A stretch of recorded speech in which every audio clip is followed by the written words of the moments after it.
Allahu Akbar.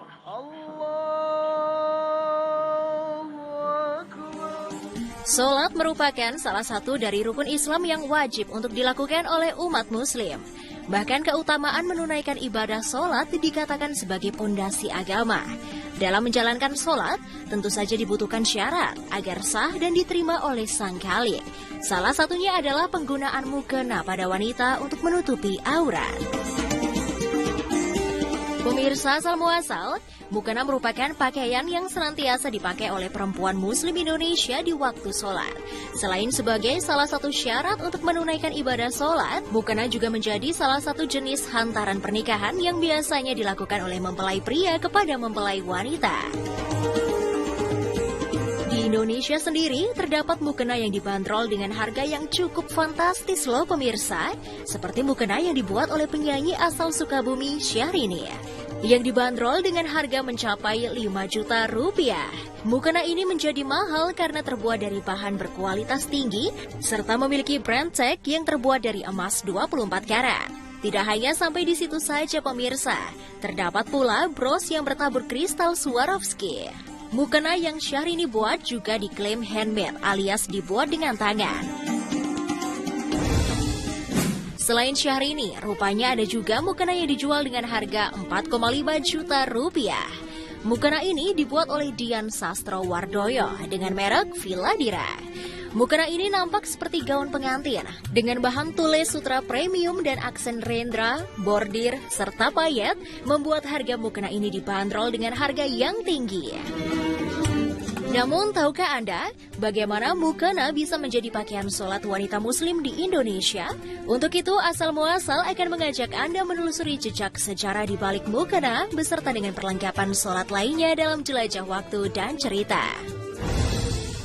Pemirsa asal muasal, pada kenyataannya mukena hanya dikenakan oleh wanita muslim di Indonesia dan kawasan Asia Tenggara lainnya. Sementara di negara lain, mereka biasanya menggunakan baju yang rapi, panjang, dan tidak berbentuk seperti jubah atau gamis panjang, dengan hanya menampakkan wajah dan telapak tangan saja yang disebut burka atau abaya. Konon, mukena merupakan hasil adaptasi yang dilakukan oleh para wali pada zaman dahulu. Pada saat itu, cara berbusana perempuan Indonesia adalah mengenakan kemben yang memperlihatkan dada bagian atas hingga kepala. Untuk menyesuaikan dengan cara berbusana Islam, maka dibuatlah mukena yang sederhana, namun tetap bisa menutupi seluruh anggota tubuh kecuali wajah dan telapak tangan. Tersebar hampir di seluruh Indonesia, nyatanya mukena memiliki beberapa istilahnya masing-masing di setiap daerah.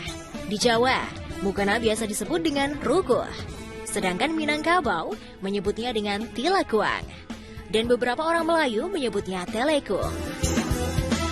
Selain mukena, terdapat juga beberapa perlengkapan sholat lainnya yang akan kami rangkum untuk Anda. Peci atau kopiah. Pasti Anda sudah tidak asing lagi dengan benda yang satu ini. Barang yang seringkali digunakan oleh kaum Adam untuk menutupi kepalanya ini dipercaya sebagai simbol memuliakan kepala bagi orang yang memakainya. Songkok atau yang kerap disebut dengan kopiah atau peci merupakan barang yang populer bagi masyarakat Melayu di Malaysia, Singapura, Indonesia, dan selatan Thailand. Namun tahukah Anda, di daerah Padurenan Kudus, Jawa Timur, terdapat peci yang terbuat dari karung goni. Lewat tangan Marwotolah, kerajinan kopiah berbahan dasar karung goni ini memiliki banyak peminat yang tidak hanya di dalam negeri saja, tapi hingga mancanegara. Marwoto mematok harga Rp30.000 hingga Rp35.000 untuk satu pecinya. Di Indonesia sendiri, peci pertama kali diperkenalkan oleh Sunan Kalijaga, yang merupakan salah satu dari 9 wali Allah. Pada mulanya, Sunan Kalijaga membuat mahkota atau kuluk yang diperuntukkan khusus untuk Sultan Fatah. Kuluk yang dibuat Sunan Kalijaga untuk Sultan Fatah saat itu mirip dengan songkok atau peci. Hanya saja ukurannya jauh lebih besar dibandingkan peci yang kita kenal saat ini. Di catatan lain, ada pula yang berpendapat bahwa Laksamana Chengholah yang membawa peci ke Indonesia. Sebenarnya, peci merupakan sunnah yang diajarkan Nabi Muhammad SAW kepada umatnya. Sebab peci menjadi alat yang membantu untuk menyempurnakan salat agar dahi saat bersujud tidak terhalang rambut. Bisa dikatakan, peci merupakan anjuran dalam ajaran Islam. Meski penggunaan peci disebut sebagai anjuran dalam ajaran Islam, namun banyak pemimpin non-muslim di Indonesia yang dipotret menggunakan peci. Melalui Soekarno lah, peci menjadi identitas bangsa yang tidak semata-mata identik dengan mereka yang beragama Islam. Lebih dari itu, kini peci telah bertransformasi menjadi busana formal. Pada tahun 1921 di Surabaya, saat Soekarno mengikuti rapat Jong Java menjadi titik balik dari penggunaan peci.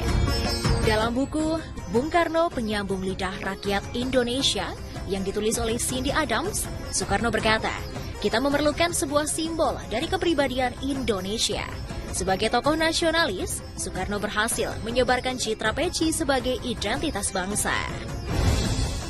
Kopiah dan peci tidak selalu berwarna putih atau hitam polos. Peci sendiri memiliki berbagai macam warna serta motif yang berbeda-beda. Beberapa umat muslim diantaranya juga ada yang menutupi kopiah dengan menggunakan sorban. Jika di Indonesia, peci atau kopiah identik dengan warna hitam, maka berbeda dengan peci yang berasal dari negara Turki. Peci yang biasa disebut sebagai fezi ini memiliki warna merah dengan bentuk silinder tinggi. Topi fez tidak hanya dipakai oleh umat muslim saja, tetapi juga penganut agama lain hingga cabang kelompok rahasia Freemason. Karakul atau karakul adalah peci yang terbuat dari bulu domba karakul atau bulu lembu Phoetus. Jika dilihat sekilas, peci satu ini memang terlihat mirip dengan kopiah yang ada di Indonesia. Pada awalnya, karakul merupakan bagian dari pakaian adat orang asli Kabul. Namun seiring berjalannya waktu, karakul juga digunakan oleh pria Asia Tengah dan Selatan. Bahkan mantan Raja Afghanistan, Hamid Karzai, juga kerap kali terlihat mengenakan peci karakul. Satu lagi, peci yang terbilang cukup unik adalah kalpak, atau yang biasa juga disebut dengan akalpak. Topi yang biasanya terbuat dari 4 panel putih dengan pola tradisional yang dijahit menjadi hiasan ini, biasa dikenakan oleh laki-laki muslim di pedesaan Kyrgyzstan. Selain itu, akalpak juga merupakan simbol kebangsaan. Meskipun terlihat agak aneh, tutup kepala ini juga merupakan barang praktis untuk menjaga kepala tetap hangat.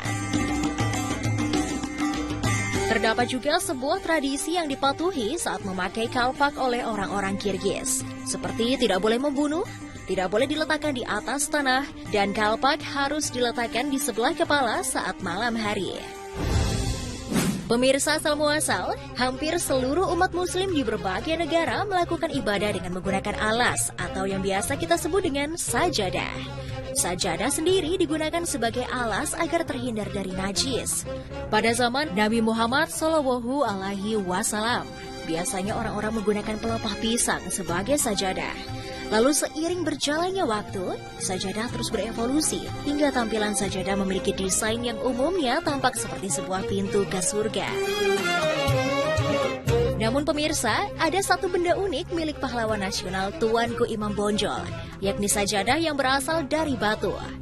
Jika kalian berkunjung ke komplek pemakaman Tuanku Imam Bonjol, maka Anda akan menemukan sebuah batu yang digunakan sebagai sajadah untuk beliau melakukan sholat. Sajadah yang tidak kalah unik lainnya adalah sajadah sandaran. Sajadah yang cukup multifungsi ini selain bisa digunakan untuk sholat, dapat juga dipakai untuk sandaran. Dibuat dengan berbahan dasar spons dan beludru, membuat sajadah sangat nyaman digunakan dari berbagai kalangan. Jika biasanya sajadah terbuat dari bahan karpet, maka berbeda dengan sajadah satu ini. Sajadah yang terbuat dari batik tulis ini memiliki motif yang sangat beragam. Sajadah yang dikerjakan secara handmade dihargai mulai dari Rp50.000. Selain diaplikasikan pada sajadah, batik tulis juga dibuat sebagai beragam perlengkapan ibadah lainnya. Allahu Akbar. Tidak hanya unik, sajadah juga dapat merogoh kocek kantong Anda hingga miliaran rupiah loh pemirsa. Seperti sebuah sajadah yang berasal dari zaman Daulah Safawiyah Iran. Sajadah yang dijual dalam lelang di New York ini dijual seharga $33 juta Amerika atau sekitar 28,5 miliar rupiah. Ambal atau karpet. Memang terlihat mirip dengan sajadah, namun nyatanya barang yang digunakan sebagai penutup lantai umumnya terbuat dari wol atau serat buatan manusia. Tidak sedikit juga masyarakat dunia menyebut karpet sebagai permadani. Jika berbicara mengenai karpet, tak lengkap rasanya jika tidak membicarakan karpet Aladin. Karpet yang digambarkan bisa terbang ini nyatanya dapat terbang di kondisi tertentu, menurut ilmuwan yang menerbitkan jurnal Physical Review Letters. Sebuah karpet kecil dan tipis dapat terbang jika udara bergetar pada frekuensi yang tepat. Namun jangan berharap untuk dapat terbang kemana-mana dengan karpet yang ada di rumah Anda ya pemirsa, karena karpet berat tersebut tentunya membutuhkan getaran yang sangat besar. Karpet yang sering digunakan sebagai penghias hampir di setiap rumah ini, nyatanya pada zaman kerajaan dahulu dianggap sebagai tanda kekayaan seorang raja loh pemirsa, dan hanya orang-orang tertentu sajalah yang boleh menginjak karpet miliknya. Karena alasan itulah banyak kolektor karpet yang mencari karpet pada zaman kerajaan tersebut. Selain karena sejarahnya, warna serta motif dari karpet pun terlihat lebih mewah dan dijual dengan harga yang fantastis. Seperti karpet Silk Isyavan. Karpet yang saat ini menjadi karpet termahal di dunia yang berasal dari Persia. Memiliki perpaduan warna yang cerah dan gelap adalah salah satu ciri kemewahan dari karpet ini. Selain itu, bentuknya juga sangat rumit. Karpet ini dibanderol dengan harga 44,45 US dollar atau setara dengan 594,29 miliar rupiah. Selain karpet Silk Isyavan, ada juga karpet mahal lainnya, Ziegler.